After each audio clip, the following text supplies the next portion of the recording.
Fala galera do YouTube, beleza? Aqui tô aqui trazendo pra vocês mais um vídeo. E bom galera, estou trazendo pra vocês o terceiro vídeo do canal.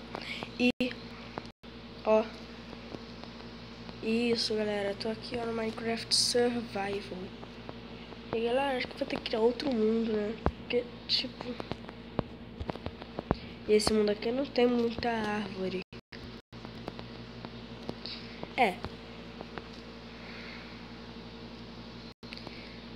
Galera, eu vou dar um pause aqui no vídeo. Fui, falou e já vou. Galera, voltei aqui construindo o terreno. E construindo o terreno.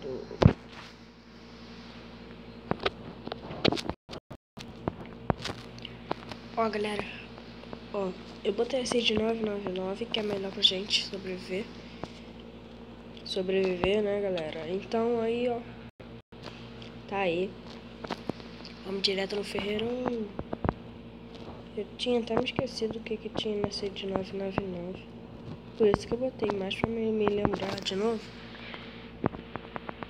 Aqui ó, 3 ferros, já dá pra gente fazer uma picaretinha. Olha, eu tenho aquela plantação ali.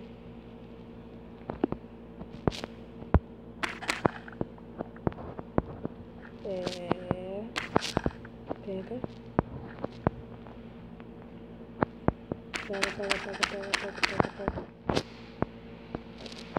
E pega.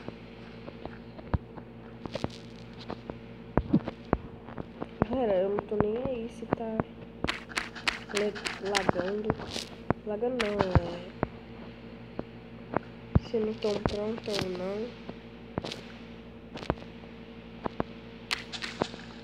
Porque as batatas dropam, né?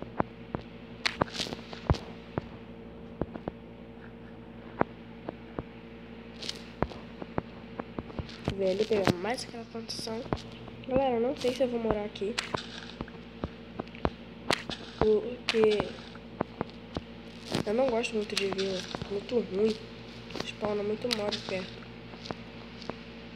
E eu não sou, vamos dizer que eu sou muito bom no PVP.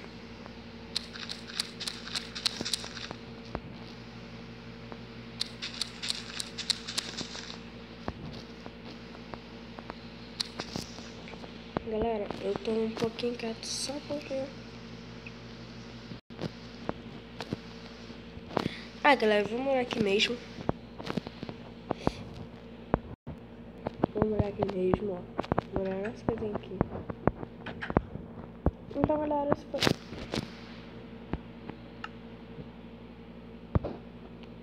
Calma aí.